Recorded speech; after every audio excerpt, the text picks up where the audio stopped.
What is up, party people? It's another episode of Nobody Asked Us with Des and Care, presented by Brooks Running. I have Olympic fever, Des. Do you? Yes, I do. It's great. It's what a great start, huh? Just right out the Yes. gate. Good stuff. Yeah. It's so funny how Adam and I were like, we are not going to get invested. We don't have the time to be invested. And yet we watched the entire opening ceremonies. We had the TV on all day, Saturday and Sunday, and we've already found our people that we're following, and it just ropes you in, and it's the best. I mean, that's why the Olympics are so great.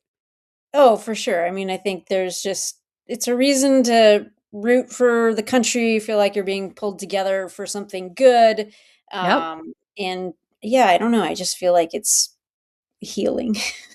It is healing. It's like, coming together to support people we don't know. We get, I'm so invested in this team, this mixed,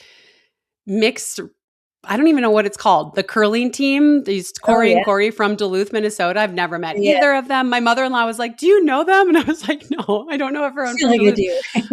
But I want to. I'm obsessed. I've never met these people. And now Adam and Colt are obsessed. And I just had a friend that texted me and she was like, oh my gosh, I watched the piece that you shared on Threads. Now I'm obsessed. And it's just like, that's the best of what the Olympics can be, right? It's like you get invested in these people. You want them to do well. You also have a bunch of people on social media who are suddenly Olympic experts when they actually don't know what they're talking about. But it's just fun. It's like, yeah, you just get so excited. And like the stories, I'm just like hook, line, sinker for all of those stories, like the packages on people. I'm like, oh, now I love them. I have to know how they do. I have to follow it.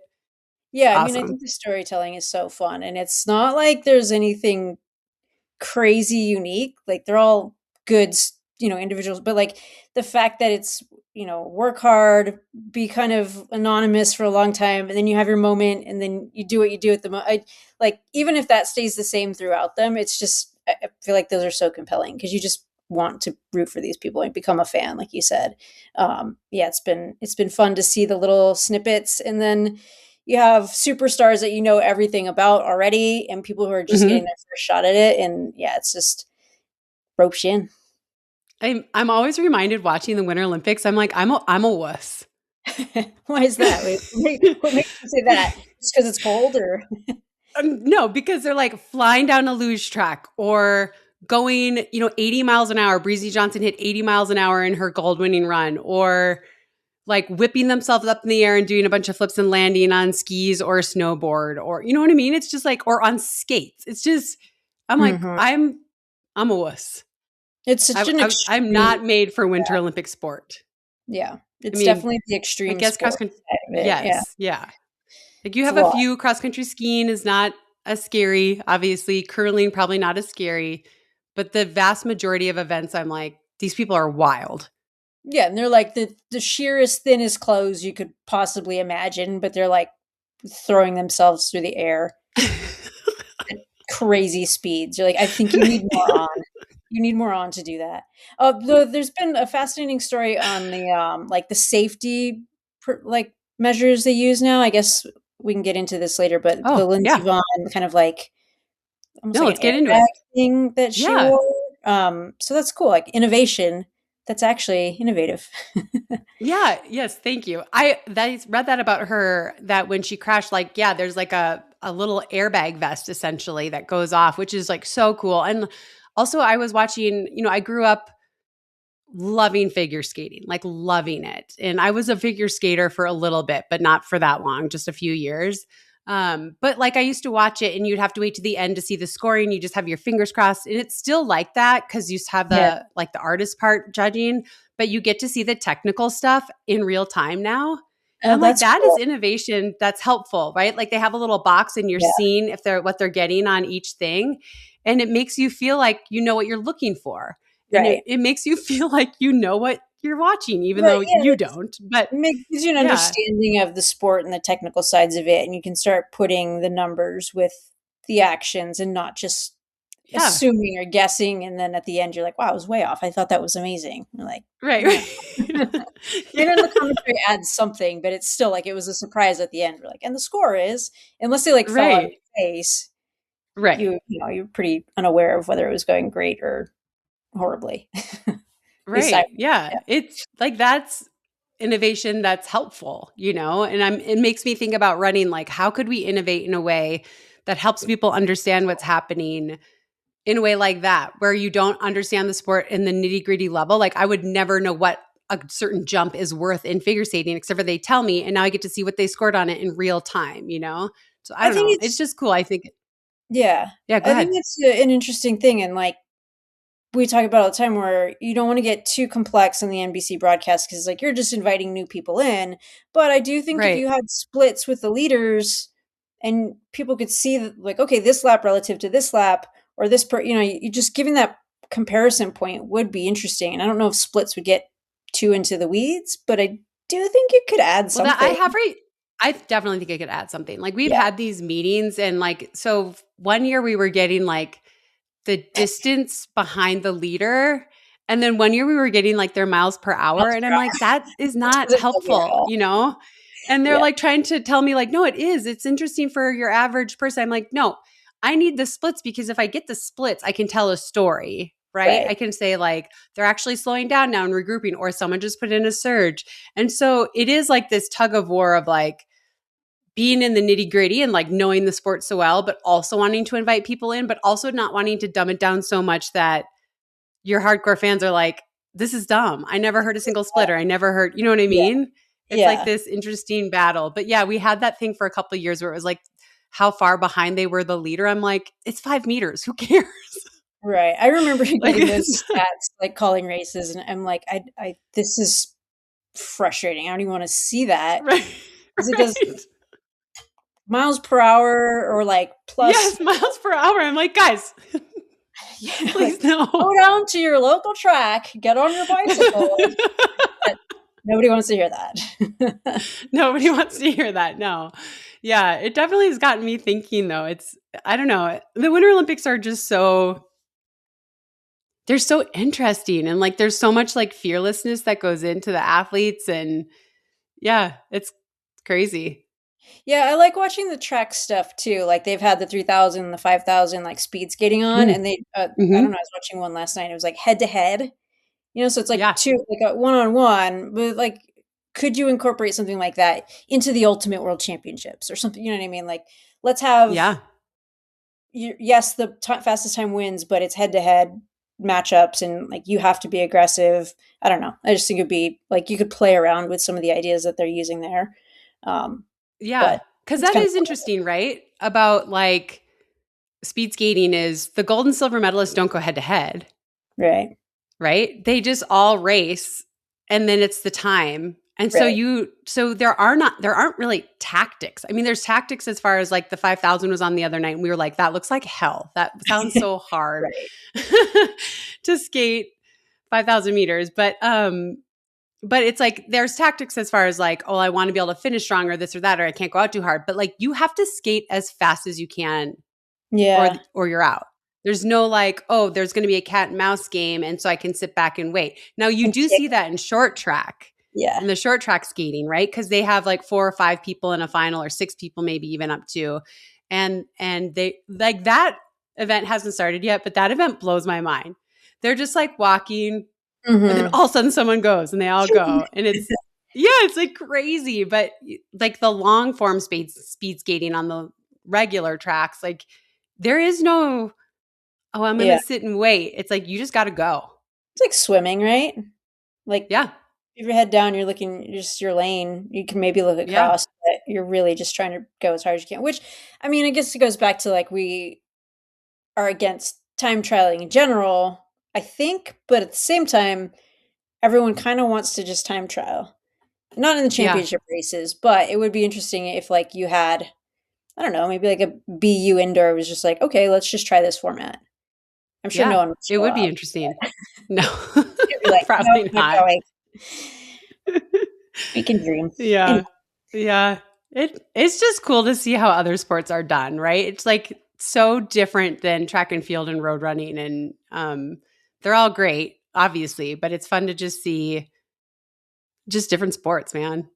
Who's back? I have 2 dogs with me. That was Freya. Come here, Frey. Come here. They're waiting because they know they get a you know what later. Oh. A WALK. Oh, okay. Yeah, she's just kind of like walking around. No. I don't know what I was saying. Sorry. It doesn't really matter. No, it's okay. Both of the dogs are here. Freya and Luna are hanging out because it's so nice out here, it's 66 degrees out and That's sunny. crazy. We will take I know. 30 of that, please. Send it over. I know. I wasn't even going to tell you. Like I got a little tan when I was running today. It's like crazy. And then we're going to pay for it in the spring, but it is really nice out right now. It's crazy. I'm slightly jealous, but I know. I'll be out of here soon, so that's good. You'll be out of here soon. We'll talk about that.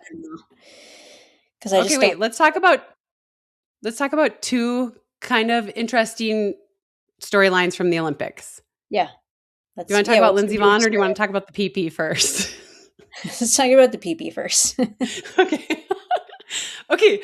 So I'm like obsessed with this story, and people asked on my social if you and I would talk about it, and I was like, oh yes, we will. Is the doink road around the world? This is not the pole halter. This is not the pole halter. Okay. So they are fitted to the speed suits based on their anatomy and everything. And you can't have extra material because it works as like a sail or like a wing. It helps you go further. So there was already some controversy, I think, with the Norwegian team where they were, after the suits were inspected, they were like putting a couple more inches of fabric in at the seam. And it was helping them go farther. And so the coaches got banned, but the athletes didn't. But now there's this thing where this is so crazy to me. Before they get measured, they're injecting, and I can't say this word, hyaluronic acid into their peeps so that it's bigger, so that they can have a bigger suit. And then their peeps goes back down to size, but they have like extra wingspan in their suits. I'm obsessed with this story because to me, it just shows how insane people will cheat at anything. Are they like fully nude when they get fitted for the suit? I don't know. I mean, they just put like some kind of cap on. You know what I mean? Like, can you use like a prosthetic instead of inflammation? I have questions. It's a little like they're injecting this into their peeps. Like that has to hurt so bad. And it's like so that they swell up, right? Yes. That's terrible. So that when they're measured, then they can have a bigger suit, and then the swelling goes down, and then they get the advantage of the bigger suit. And I'm just like, when I'm like, people dope all the time, I'm like, this absolutely proves it. I mean, people are willing to inject their peeps. This is a win at all cost. At all cost. Yeah, I mean, my goodness, what's that going to do later on in life to these poor guys? I don't know. That can't feel good. No. Yeah. I don't know. I don't even know what to say about this. This is, I mean, yeah, it's at all costs.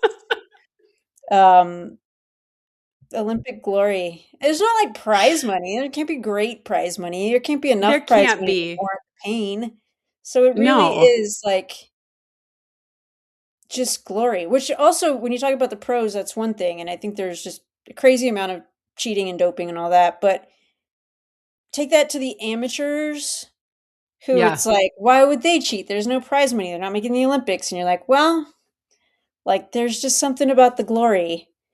Yeah, I would say doping is prevalent, and that is a great and like example. Owning people dope to own Strava segments and stuff.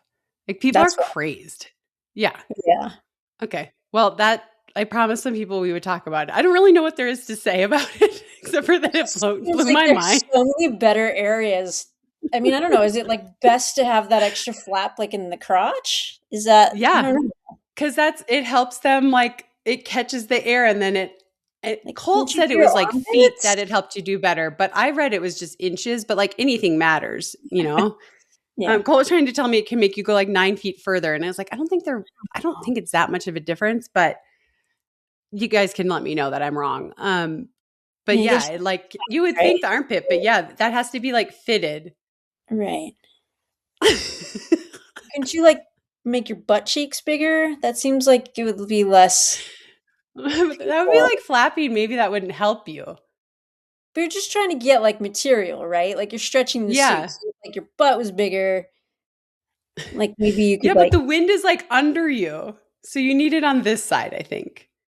But maybe yeah. we should have like a ski jumper on. They can explain Yeah. it to Like, us. how do we get is there another way to get the flappy? Like the extras? Yeah, or like your quads or something. I just think that sounds painful. It sounds horrible.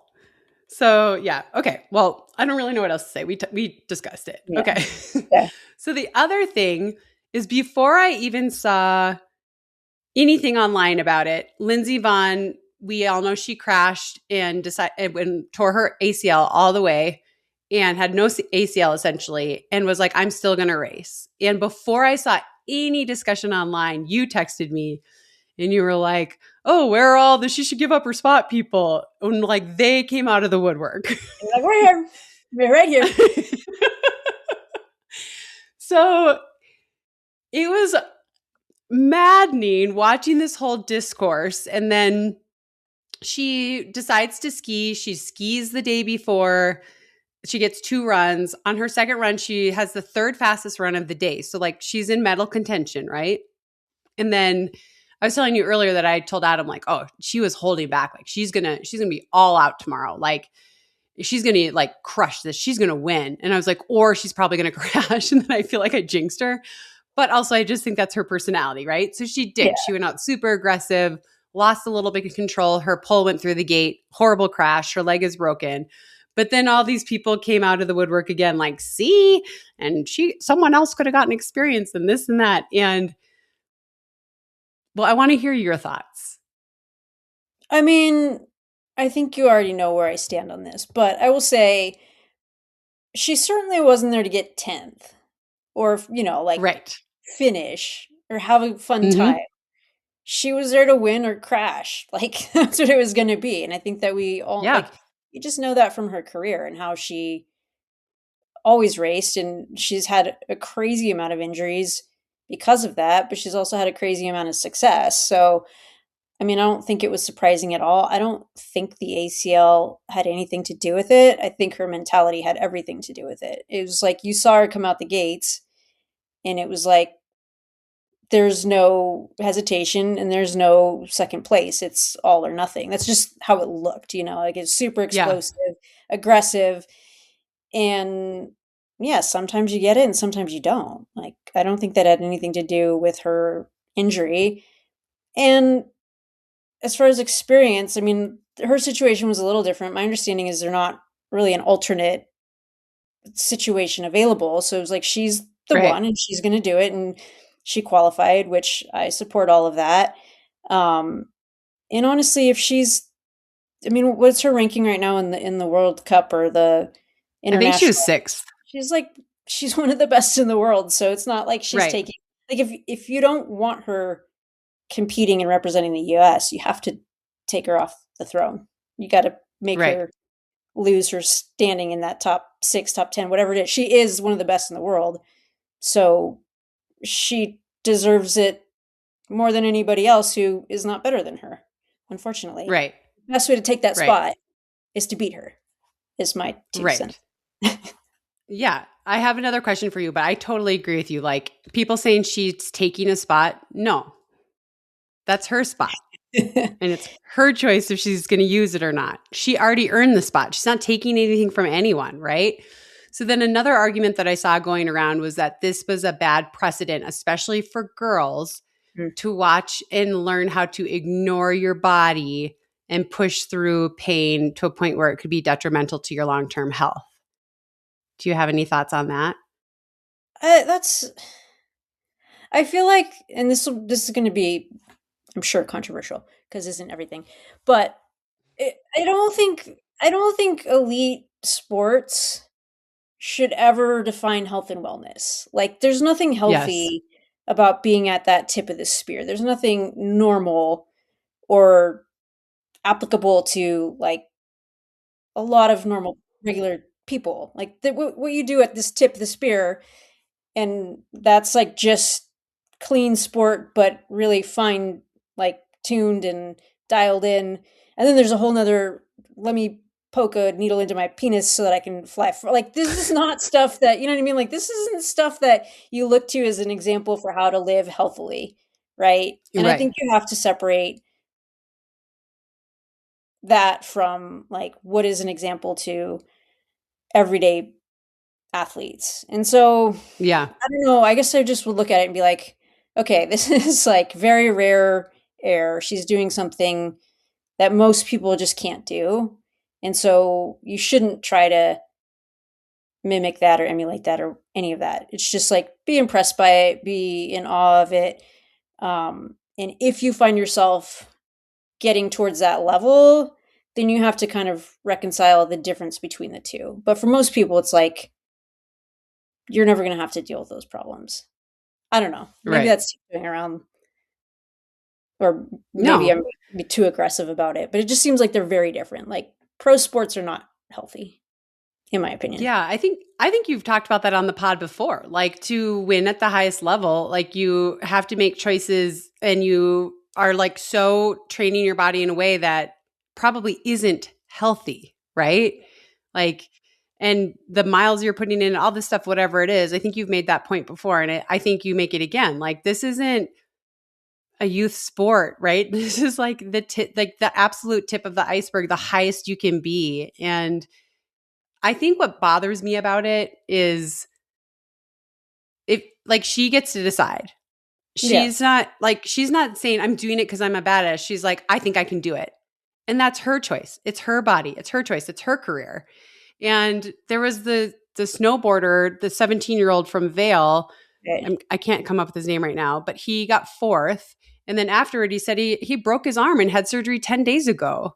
Yeah. And people didn't say what he shouldn't have been out there. The reaction was, whoa, that's incredible. I can't believe he did that with a broken arm. And so there's a little bit of it to me that feels like it's like a gender thing too. Like the criticism of, I think Bodie Miller won the Olympics on a torn ACL as well. And that was like added to the lore of the story of him winning the Olympics. Yeah. Where I don't remember people being like, he's setting a bad example for young children that are watching this. It was like, he's a badass. Wow, that's incredible, And Carrie Strug, right? Yeah, Carrie Strug. I mean, I watched that in my basement. Hero. Yes. Yeah. I mean, she had to land on one foot and it was crazy. And I know a lot of people have gone back and said that was abuse and this and that. But if you actually talk to Carrie Strug, guess what she says? I'd do it again. That's what she says. And so it's like, yes, you can look up to the Olympians and all this stuff, but like they're not the same as your high school daughter or, like whatever level. They are the best of the best. And one thing I'll also say as someone who's been on 2 Olympic teams, so many of the people there are injured. Yeah. So many people are injured because it took everything they had to get there and they're riding this line because they want to be as fit as possible. And you'd be shocked at how many people are actually carrying pretty serious injuries at the Olympic Games. It's very true. I think it's been fascinating to see some of the Winter Olympic athletes kind of say stuff now. And it's like, yeah, no, I had this, or I was dealing with that, or, it's actually very common. And again, I guess it's like, what kind of message do you want to give to a younger athlete, high school, collegiate? It's like, when people ask, what do you say to someone younger? How do you get there? It's like, yeah, have fun, make sure it's enjoyable, make sure it's sustainable. And then as you get better and better and closer to this level, I think then you start having those hard conversations, like how much work are you willing to do?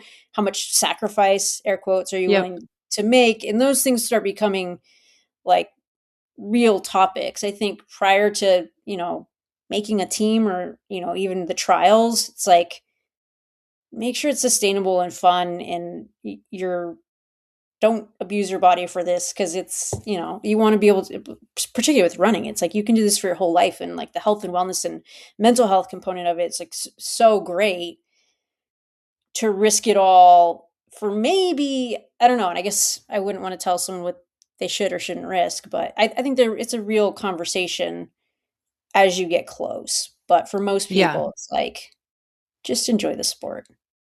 I took us on a tangent. Sorry. Yeah, it was a good tangent though. Yeah. Well, I hope that she heals up I feel sad for her that was the way she, this is her last Olympics. She came out of retirement for it. And I just Did feel you sad, watch like, it? Did you watch it like replay in the morning, or did you wait till the evening? I missed it. I got up like 20 minutes after it happened and it was all over the internets. And then they weren't showing it. They kept showing Breezy Johnson and then they kept saying, and they were showing the woman who got fourth, who was also a US athlete. And they just kind of were talking about it and they showed like a still photo. But then I ended up finding it online. It was really bad. I mean, We she was watched like screaming. It was bad. we watched the morning, we're nerds, but we watched the morning session, and they did like a nice Mhm. profile on her, and like went back to her hometown and all of these different things. And then I felt like they were a little bit more, and maybe I'm wrong, maybe we can look at it later, but I feel like they were a little more critical of Breezy Johnson in the morning session and like how Mm, that run went and how it looked. And then there was some commentary on like how the TV handled the accident, whether it was like too much, I mean, I'm assuming like this was pretty fresh getting on air. Because they yeah. left like a 20-minute window where it was like, we're not showing it or anything, but they're Yeah. talking about it, or they had her mic'd up and things like that. And then the evening session, I feel like they cleaned up the conversation on Breezy. It felt a little less critical, and then tightened up, the story around Lindsay. But it was interesting to see the two, like what you have to do in real time, how you manage that situation, how you cover an injury, which we talked about in the steeple. I think it was Girma. I'm trying to Hmm. think. Yeah. And Germa. yeah, like how that worked out, in the evening when you get to like kind of clean it up. So I'm just Yeah. curious if you saw that and if you had any kind of thoughts about how television would handle that. Yeah, well, so when it's happening live, listen, like, and this is a criticism that we take at NBC, even in the track and field too. Like, we have people who America has gotten to know, right? So obviously, like Lindsey Vonn is a huge story coming out of retirement, 41 years old, giving herself one last chance. And so I did see a lot of criticism after the morning of how much it was focused on her and not on Breezy Johnson. And it's interesting. I didn't watch the evening stuff. So, but I guarantee they did clean it up, because what you do is you film it live and you're showing it live. And then, like, this is what we did in Paris, and you do the best you can, right? But then, like, things happen. Like, for instance, Cole Hawker wins the gold in Paris. It's unexpected. I mean, not to you and I, but to a lot of people. So then we go back and we clean up the footage, or we're allowed more time that we didn't have before. And you can reword stuff. And I'm sure that they probably did reword it a lot and tried to focus back on Breezy and maybe redid some of the calls. Yeah. And that's kind of part of the game, is like those packages that the primetime show at night is supposed to be the best, cleanest, perfect version. But that's because they've gotten to see everything and now they can package it and format it. That's why LA will be interesting, because Yeah. everything's just going to be live, live, live. There won't be time to clean up stuff. Like, the evening session is the evening session and people are seeing it, and you don't have 4 hours to quick clean it up and repackage it and make it prettier and smooth better, like runs more Mhm. smoothly. So I can see how that definitely, I didn't see that. So I didn't, I was like just following it loosely on social when I got up, but I saw a lot of comments about that, about how like Breezy Johnson didn't really get any attention. It was all on Lindsey Vonn. And so that's interesting that you noticed a change. And I promise you it was different. I promise you they went into a booth and they Yeah. cleaned it up. Catch it up. Yeah, Yeah. I mean, I thought it was fair in the morning. I just think they were like, he kind of even laughed about it. I don't know who was calling it, but he was like, I've always been really critical of Breezy, and like she's giving me a hard time about that, but this was a great run. Like at the end of the run when they see the time, and but then it felt like it was even more like tightened up in the show in Yeah. the evening. What about the injury like coverage as well? Like when you've had injuries like that where it's pretty traumatic. Like, what is protocol for that? Can you just explain to people like how you talk about it? What's do's and don'ts? Yeah, I mean, you never like assume that you know what happened, right? So it's like, even if they're gripping up their hamstring, you're not like, oh, it looks like they pulled their hamstring. You can just say like, oh, their hand is out down at their hamstring. I wonder if has to Mhm. do with that. Like, you never guess what actually happened to the athlete unless you know for sure what happened. And like, I think Paris steeplechase is a good example when it's like a traumatic fall where someone has to, like, for instance, Lindsay being airlifted or Germa having to go out on a stretcher. I mean, he was unconscious, right? So like, we did not show it. And And we didn't go back and replay it or anything like that. And my producers showed it to me on only my screen. Like, so we have all of these screens and only on my screen so I could see it. And it was not something to be shown, especially at that point. We didn't know if he was going to die. Right. We didn't know if he broke his neck. Not showing that again because no. Yeah. Right? So we didn't show any of it. And I mean, obviously when it happened, it just happened, but we didn't go back and show. And there were some people that were like, I can't believe you guys didn't replay that. But yeah. Like we had no idea, no idea like, if he was going to survive it. And like, so stuff like that, it's like, that's not entertainment. That's like real life. Right. And it was interesting because I was so upset after that. And Sonia was really comforting. Sonia has a husband who played professional football. I think he won 2 Super Bowl championships with the Giants. And she's like, in football, we see that stuff, but in track and field, it's very, very rare. I mean, I think of that guy, I can't think of his name right now, who collapsed on an indoor meet. I know what you're talking about, but that bothers me. I can't think of it. But like that was just jarring, right? Because we just don't see that stuff as much in track and field. So I just think it's like a respect for the athlete, and especially like this thing that I saw, Lindsay fell and then she was screaming in agony, and you don't know what's wrong, So it's not good to speculate or try to guess or like show it again and again. It's like, you got to kind of move on from it. It's pretty serious here. We know that. I also think the other thing with being on the mountain, and it was so close to the top, is super steep. Obviously, everything's a bigger kind of situation when you're, that high and you can't ski down. And so I think to make, like, if anyone were to make a judgment, like, you need to show it again, or you should never show this again, or whatever it is, this much, like, guessing is like just problematic, because they're obviously going to have to get her out in a way that seems so much bigger. So if you start like connecting those dots when you don't really have the information, it's like, wow, they're taking her out with a helicopter. This seems like a massive deal. It must be huge. It's like, could be pretty minimal, but the situation on the mountain requires something that looks, and obviously it was somewhere in between there. But I think everything just seems so much bigger when you're like, well, this is a crazy evacuation. Like if you can't ski down, you can't ski down. So yeah, I know. And there was someone that after her that also had to be airlifted out. So that's like, and you're right, it does seem so much bigger and scarier because it's not, that run is so long.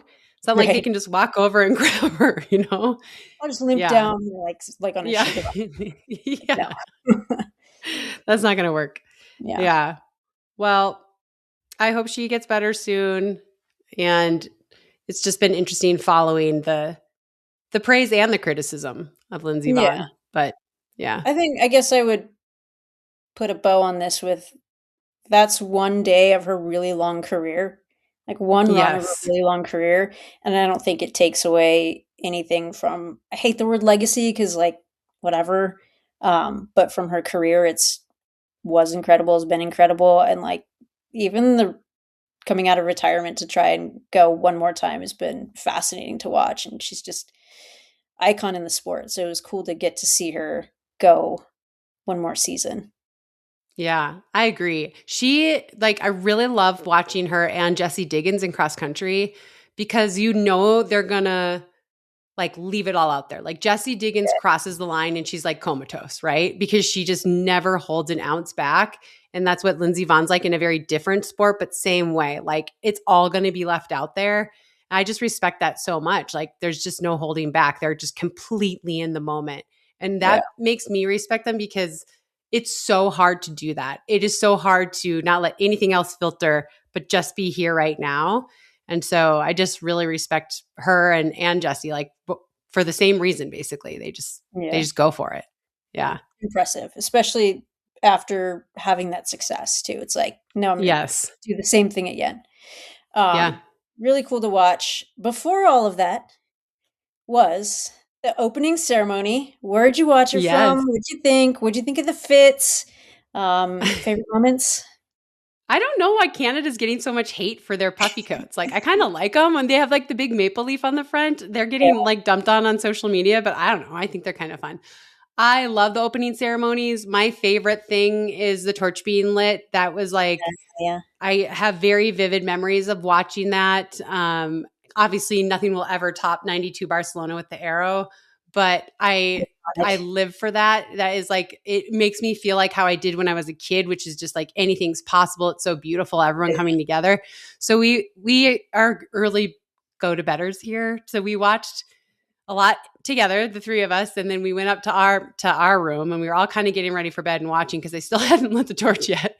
But then we saw it, and then I liked the outfits. It was interesting because for the first time, any athlete, no matter where you were, you got to take part in the opening ceremonies, right? Because usually it's just the one main venue, but I guess there was like 4 different places where people could still walk in and get some applause, even though they weren't in Milan. So I actually thought that was amazing. Like a solve, right? Like how's that not happened before? It just makes sense. Like they're up in the mountains, they can't be there. But no, I liked it. I liked all the fits. I'm trying to think. There's like nothing that I was like, oh, that sucks. I was like, love it, love it, love it, love it. Yeah. Good. Do you feel like, I feel like this has been a topic of discussion. Has Polo been the U.S. uniform sponsor brand for too long? Do we need a new designer, or are we loving Polo? I mean, someone posted like every opening ceremony outfit throughout the years, and I'm like, we moved away from like the cowboy hats and jeans, which I kind of like, but I don't know. I don't have a problem with the polo outfits. It kind of is like iconic, kind of just like fits the American whatever, but I would be fine if someone else went for it. I guess I don't have a really strong opinion. So what do you think? That's a good. I mean, I don't have strong opinions, to be honest. I like the fits. They look super classic. I agree that the upgrades have been nice throughout the years. I do think we have competent U.S. designers who could probably do a great job. I'm indifferent. I think I like them.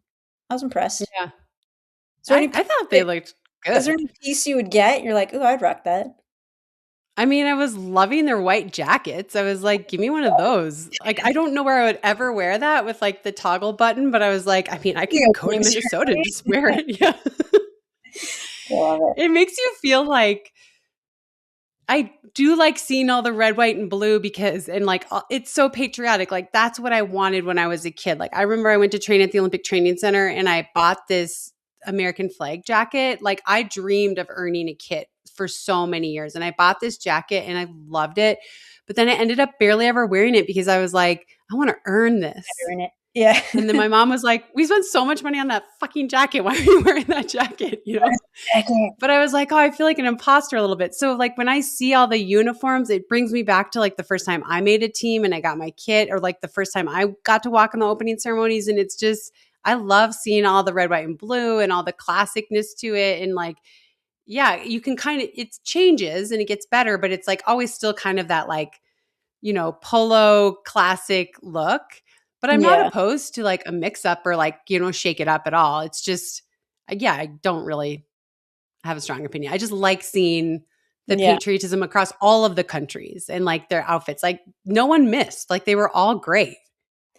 Yeah, I think you kind of hit the energy and the excitement around it. We're going to go back to opening ceremony, but because this is such an uplifting moment, now feels like a good time to announce the winner of the lever contest. What do you think? Can we do that? Do you want to? Yeah, let's do it.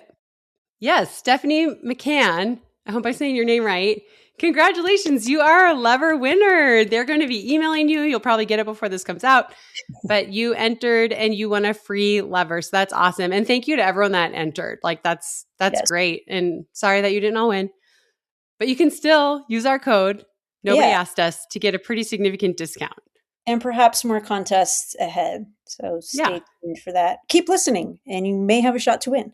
That was good. Okay, that's exciting. What an uplifting moment for her, but also those team uniforms and that energy of the opening ceremony. You did a couple opening ceremonies. What was that like? Give us some, we talked about this on the last episode because we did the Sarah Spain interview, and I sort of liked this topic because you had some behind the scenes info that I thought was fun. So, give us some highlights, lowlights, and maybe like a nugget of something that people just would never know. Okay, so I didn't go to the London opening ceremonies, which you were at, because I didn't want to stand on my feet and I had experienced it. And I just was like, I felt like it was going to zap energy. But in 2008, you couldn't have paid me money to skip it. It was like an absolute dream come true. And we were wearing suits and it was in Beijing. It was very hot. And then we left like 4 hours before it started. And then at one point, they took the track and field team down to this this gymnasium. And then they told us like the president is going to come through. There will be no individual photos. We're going to take a group photo.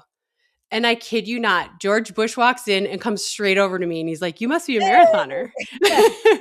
And I was like, I'm not. I'm running the 5,000 and 10,000. He was like, but distance. And I was like, yeah. And I was like, can we get a picture? And he's like, yes. So we take a picture. And then he goes, Laura, you have to meet this woman. She's running 2 distance events. So I get a picture with Laura Bush. And the whole USA track and field team was like, darts. So annoyed. Because we were told no individual photos. And then after I meet her, he's like, oh, you got to meet my dad. My dad's going to love you. So then I met George Bush Sr. and got a photo with him. And so there's this like little thing going on. Everyone is just like, are you kidding me? And so then we got like the big group photo. Anyway, it was a thrill. And like politically, I actually voted for Bush. I don't know if that's controversial. My politics have changed over the years, but I was like thrilled to meet him. Yeah. Anyway, so I got my pictures with them, which I was getting daggered because they told us very specifically. But he came up to me and then he introduced me to his wife. Digital cam or analog? It's just like a. Oh, it like a camera. Like I had a camera. Okay.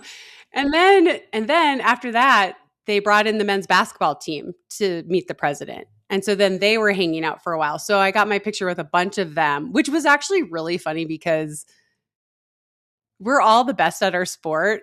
But the entire track and field team was like, oh my God, about meeting the men's basketball team. I don't know. It felt a little like, So we got a bunch of pictures with them. I got a picture with Kobe and LeBron James. And then, yes, we talked about this a little bit on Sarah's podcast, but neither of those, but a different basketball player who I did get a picture with, and he got a picture with me on his phone. We started talking. He was super nice. And then he was like, let's exchange numbers. And I was like, oh, no. He was like, what are you doing later? And I was like, oh, no. And then I was like, I'm married, and he was like, that's different zip code. He's like, different continent, And then at first I was like really flattered, right? Because I've seen this guy on TV a million times. But then I started to feel like, meh. And I remember Galen Rupp was like, dude, she's like really happily married. And he was like, so? He's like, where is he? Is he in China right now? Anyway, it was actually, then it got gross. And then he wanted me to come up and like walk by him at the opening ceremonies. And I was like, it went from being like fun and feeling flattering to being like, kind of creepy. Yeah. Yeah. So anyway, that happened. And then we're out on the track and it was so hot. Yeah. And we started taking off our blazers and we were completely sweated through our shirts. Like you could see our bras, you could see everything. And then, yes, as I said on Sarah Spain's podcast, people were just peeing all over, just looking one way, someone's peeing, looking the other way, someone's peeing. Dathan Ritzenheim and Jorge came prepared because Dathan had done this in the 04 Olympics, and he had like a little bag that you peed into and then it made it hard. Oh God. And then you could just like throw that away. Just like a chunk. And it was so gross and it smelled, but it was all worth it because this famous Chinese gymnast ran around the outside of the stadium, like literally suspended and lit it. And guess what I did? I cried like a baby. And I had my little camcorder like recording it. It's like the worst footage. But all it's like it was real. It was so freaking awesome. Like I've wanted to see this my whole life. Like my whole life, I would be like, I'm going to go to the Olympics someday, whether I compete or not, because I want to see the torch be lit. I just want to see it. And it was just like I got to see it. It was so freaking awesome. And so it ended up being like an 8-hour ordeal by the time we like went over there. It might have even been longer than that. By the time we went over, had to wait, finally got on the track. Then the whole opening ceremonies, all of this stuff happens. It might have been more like 10 hours. So I was exhausted by the time we got back to the village. I mean, it was like, I don't know what time, probably like 1 a.m. Right. And I was like super dehydrated, but it was so worth it. And I'm so glad I did it. But that's why I chose not to do it in London, because I was like, that definitely took energy, and I was older and I can't afford to give it. So tell us about, because you went to London opening ceremony. Yeah. Yeah, tell us about it. I think that's interesting. I think they're all so different. That's the other thing. Like you can have an experience and like Dathan and Jorge are like, oh, I've learned, let's do this. In London, it was so close. The athlete village was so close to the stadium that it actually wasn't that big of a task. We just walked over. So you didn't have to get on buses. You didn't have to wait around. It was just like meet out front way too early. And then we started like gradually walking over. But also, I think it's really interesting. People watch the ceremony and there's all these things going on, and it's like this great artistic display. As an athlete, you have no clue. Like maybe you can pull it up on your phone now and be watching it as you're waiting to walk in, but like you walk into the stadium, or at least in London, you finally get in there. Obviously they go alphabetical order, so US is going to be late. You get in there and it's like this spectacle, and you're like just got dropped into the middle of a like Fantasia, and you're like, I don't understand what's happening right now. Like this is bizarre. But we're also close to the end, so the torch is lit pretty like close afterwards. But yeah, it was kind of chaos. Like you just get into the track and people are mingling everywhere. And you're like, I don't know what's going on out there. I don't know where any of the US athletes are. Like you're just kind of bumping into people, chatting. Organized chaos. But it's fun. I thought it was like a very good experience. Yeah, it's definitely worth doing. How was the torch lit in London? I don't remember. I don't either. I just remember what it looked like. It was like the spheres all around or whatever. Like a big ball of like I don't know. I don't remember how it was lit though. I think they just walked it up. Yeah, that's fine. Probably someone important. I think it was like it went on the water. It was on a boat for a while. Oh, that's cool. And then I think they just walked it into the stadium. Lit it. And then did you do opening ceremonies in Rio? I did not. Same thing. Yeah. I think once you have the experience, you're like, okay, that was awesome, but I don't need to do it again. And with the marathons being so late in the program, like you have to commit to being there really early. I think I did put on the outfit and like we went out to like a dinner at a nice place or with a couple of friends or whatever and watched it. Oh, that's cool. Yeah. Fun. Yeah, that is true too, because the opening ceremonies is at the beginning of the games, obviously, and the marathon always ends it. So if you're going to do that, you're kind of like, then you're in the Olympic Village a lot earlier than you need to be, right? And out of your element a lot earlier than you need to be. And there's nothing wrong with that, like if you want to do it, but it also, you make these like calculations as your career goes on, and you're like, no, I'm not going to do that. Or no, I'm definitely going to do that. Yeah. Do you regret skipping London? Is any part of you like, I should have, or was it race day? I don't regret opening ceremonies. I wish I would have done closing ceremonies. Like Adam went to Sydney and he did opening and closing. Okay. And he had such a good time at closing, and like athletes had just let their guards down so much, and he like got really close with a few athletes that he would never like he and Stacey Degila got like really close. And it was like everyone had just let their guard down. It's done. Everyone's like breathing this big sigh of relief. And I thought about doing it in London, but none of my teammates that I was training with at the time on Schumacher's team who had made it were going to do it. And then I was like, well, I'm just, because the marathon was not the end in London. Yeah. It actually was the first day of competition. Like the 10,000s were the night before.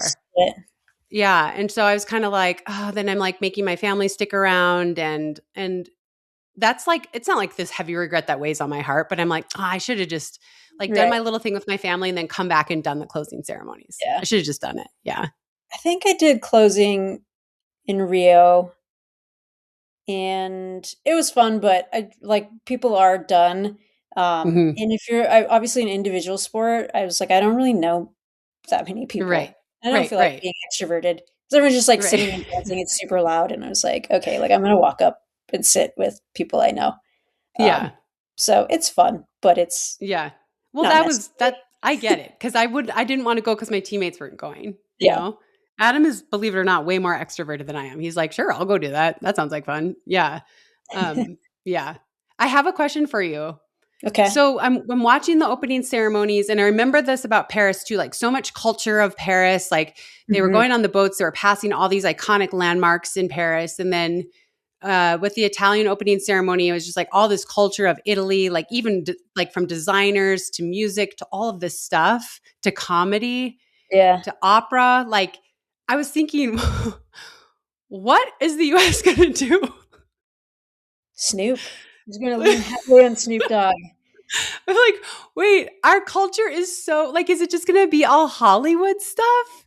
Oh, Like that's no. at the Paris closing ceremonies. Remember Tom Cruise like came That's in and I right. was like, Yeah. Is America this is it? so much more than Is this Hollywood. Yeah.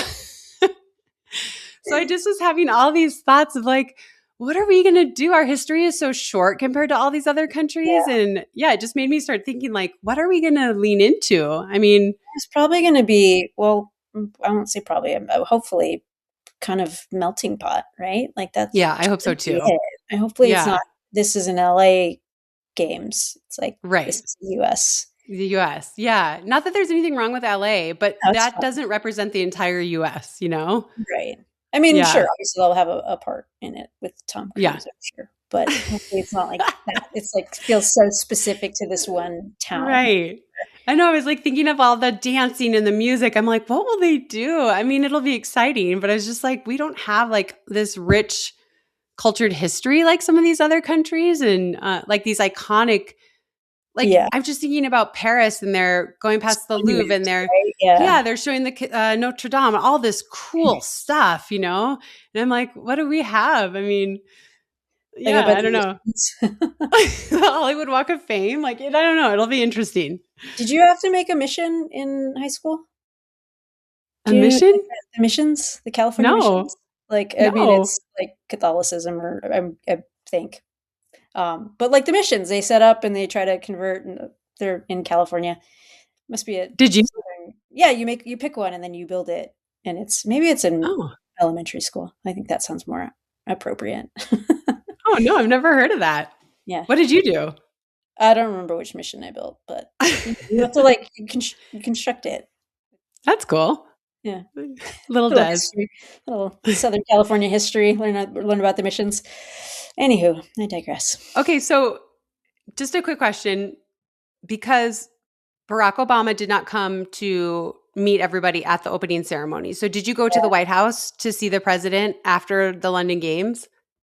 I don't think I did London. I think I did Rio. Yeah, okay. And that, See, yeah, that that's was, a regret of mine yeah, is it was that I cool. didn't go.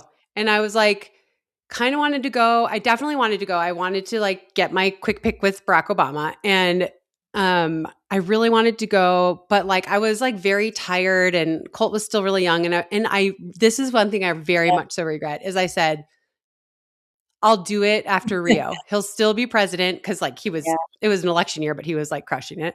this is the And I was man. like, he'll be the president in Rio and I'll do it then. And if I have any advice it's to anyone, it's you never know what tomorrow brings. And I Yeah. never could have imagined that I wouldn't make that third Olympic team. And then I didn't get to meet Barack Obama and I regret it forever.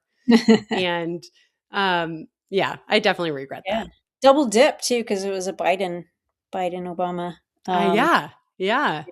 I do remember Obama recognizing Jared Ward, and I don't know if he has like a piece in his ear of someone or like how much he studies, but he looked at him and he was like, "You're the marathoner. You ran a That's PB. amazing. Like I remember your mustache." I was like, "Holy shit!" Like he's watching, or someone's telling him right now. Like who Yeah. these people are? I want to believe he's watching. Me too. I'm going with Yeah. Santa Claus. I mean, I freaking love Barack Obama. He's the one that shifted my political beliefs. So anyway, that's cool. I'm so jealous. I really wish I would have done that. I'm just like, what was my problem? I was like, I'm so tired. I'm so like, I'll just do it next time. And it's like, Yeah. I didn't get it next time. So Yeah, It is just like the if ceremony do too, it. though, where you're like, it's gonna be a whole thing. You gotta go out there. Like, I don't know anybody. Yeah. Am I gonna be roomed with somebody? I don't Right. know. So it's a commitment. But I will say that one was definitely, I was glad I did that the second Yeah, time. that's so cool. Yeah. Yeah. Good job, Des. Thanks. I'm proud of you. Pat yourself on the back. Good stuff. All right. Well, Yeah. lots more games left to go. Any events you're excited about, looking forward to, or you just kind of go with it, roll with it? Well, right now the curling team is competing, and if they win this match, they go to the final, the gold medal match. So I'm like very invested in that now. And then I'm a big Michaela Schifrin fan, so I'm excited for her to start. And I loved Jessie Diggins. Like, I'm obsessed. It's probably creepy for her. She listens to our pod though. So hi, Jessie. She probably won't listen to this right away, but she listens to our pod. Yeah. And I just am a huge fan of hers. I'm like just so impressed with her and how she is able to push her body. So I can't wait for her to get back out there. What about you? Nice. Anybody you're excited about? Yeah, I mean, I think you can. I'm not as invested in the curling, but the other two for sure. And then also Anna Gibson and Skimo. I Oh, think that yeah. that would be super fun. Yes. Just like from like her first time doing the sport, to potential to medal for sure. Yeah. They could win it. Who knows? But I that's know. exciting. So, and debut in the Olympics for the event. We'll see how that goes. That'll be fun. But it's been fun to watch. I mean, even like the biathlon, the crowds are crazy. Like it was so Mhm. loud, it was so packed out there. It just looks like a fun scene. So yeah, it'll be on pretty much Nice. until it's over. Okay, wait, before we go to a top 5, Yeah, you're running this weekend. I am. You're Right. running, it's not your first 50K, No, but it's not a road 50K. it's a trail 50K. It's your first trail 50K. Yeah, I'm Are excited. you excited? I'm not very fit, so hopefully expectations are tempered. I did do 22. I don't think expectations are tempered. I hate to say it to you. People are so pumped that you're running. That's actually hilarious. Not great. I did 22 miles on the treadmill yesterday, which was a lot. Whoa. Yeah, a lot of treadmill miles. So I think if I can get to 26, like with my legs under me, I'll be really happy. And then whatever happens after that happens. But yeah, I'm excited for it. It'll be fun to like mix it up in the scene. I'm really excited for the 100K the day before to just see how that unfolds. Like really good field for the golden tickets. I don't Yeah. know if you guys know about those things. Big deal in the trail world, so I'm told. How So many that'll do be they fun. give out there? I think 3. Okay. 3. So that'll be fun to watch. And then yeah, I'll run the 50K. I know it's like it's net downhill, which Okay. I'm a little worried about because I wanted to get some good downhill work in, but I've just been on the treadmill so much. So I want to get through 24 to 26 feeling good, and then but I also don't want to blow out my quads so that the Yeah. next 3 days I can't walk. 'Cause I'm Right. also training for stuff down the line. Right. So it's going to be a balance, but odds are I'll just blow out my quads and deal with it. I'm excited for you. Besides knowing it's a little bit net downhill, do you know much about the course? Like, is it very technical? I don't think so. I think it's pretty runnable, but every time people tell me that, I get on the trail and I'm like, fucking liars. I know. This is hiking. This shit's hiking. So I'm expecting the worst, hoping for the best. Yeah. I leave on Wednesday, Okay. and we're going to be up in Sedona with my sister and her husband. So I might drive down and just get on some of it just to see what I'm working with. So you race on Sunday? Sunday, yeah. Okay. Okay. That's so exciting. You're like officially dipping your toes in. And I know this isn't like something you're like really ready for or trained for, but that's why I'm actually excited that you're doing it this way. You're like just going, getting in the environment, feeling it out, and it's going to be so cool. Good stuff. I'm excited. And it's Arizona. I know the Arizona trails. So yeah, be familiar for the most part. So. Super cool. All right. Well, we can't wait to hear about it next week. Yes. Next week with my blown quads. But first, let's top 5 it. Let's go. Okay. All right. I have a couple. All right. Fire away. Start us off. Okay. I'm going to start with Jody Allen, who's the owner of the Seattle Seahawks that won yesterday.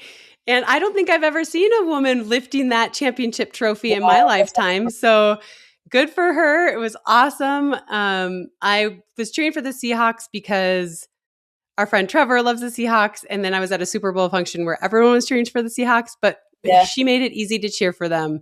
And it was really like iconic to see like a female owner holding that trophy. So shout out to Jody Allen. That's a great one. I'm impressed that you watched and engaged. I mean, I mostly was there for Bad Bunny, but Bad Bunny, he did amazing. The game was pretty boring, to be honest. It was not the best of games, but halftime was awesome. Yeah. Okay. Yeah. Let's see. I got nothing. Man, this is bad. Do you want to do another one? I have one other thing written down. Okay. Sure. Okay. Femke Bol, who we know as a 400 hurdler. Yeah. A couple-time world champion in that. She has said this fall that she was going to move to the 800, and I've been like wildly invested in this. I don't even get to call her races, but just the way she runs the 400 hurdles, and every time she anchors Netherlands 4x4, she runs with such patience. Like she doesn't go out too hard and then die. And so I was like, I really think she's going to be a good 800 meter runner. Like I really think she has what it takes because she knows how to like hold back. So she ran her first 800 of her life and ran 159.0, I think, and set a national record. And I think she has a lot more in the tank. Like the pacemaker was out way too hard. She kind of was with the pacemaker. On her third 200, she slowed down to a 32, but she closed in a 30. And that like just doesn't happen very often in the 800. So I'm like, it was cool. And I'm excited to follow her journey now. I can't think of like an athlete that's moved from like a sprint distance to the mid distance and like a hurdler to the mid distance. So it's going to be an interesting storyline.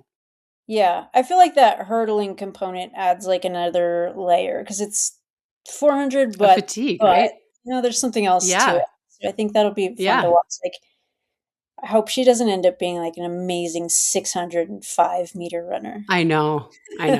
But that's like, that's where the question is, can she go that extra length? But fun to watch. Good start for her.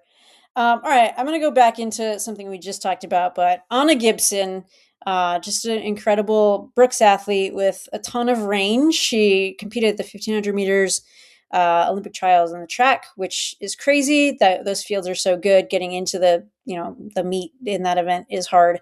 And then she obviously runs the majority on the trails, and yeah, she's been great in the mountains and the trail stuff, but just to step into a new sport and get to go to the Olympics in that is really cool. And her photos from the opening ceremony have been pretty epic. And I saw today, I think they posted a little filming thing going on with Snoop. So Anna's out there just mixing it up with Snoop and getting ready to compete in the Olympics. So that's pretty cool. That is so cool. I saw the like funniest meme. It was like skimo. It looks like what my parents used to tell me it was like to go to school, like trucking through the snow. Totally. It made me laugh really hard. I was like, that's so true. But what a cool event. And like basically, yeah, they like run up the hill and then ski down it. Yes. That could be insane.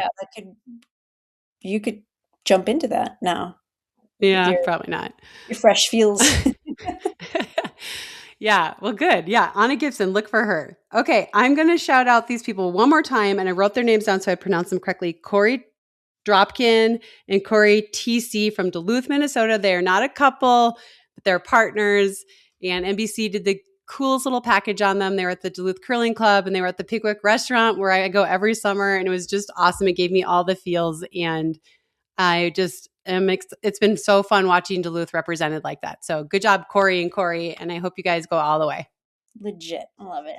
All right, we'll keep on the theme. I'm going to go with two skiers, Lindsey Vonn and Michaela Schifrin. I think just pushing the sport forward in different ways. But also I feel like there could be this weird competitive, like, I'm the show, but they've managed to both be the show and push the sport forward for each other. And I think we just see so much success on the women's side in skiing. And now you see Breezy Johnson having a go at it and these young up and comers. We had a 4th place finish and it's just exciting. So different realms for a little bit, but also just people that you can look up to in that sport. I love that. Perfect. Yeah. All right. Good luck, Des. Have a good run. Thanks.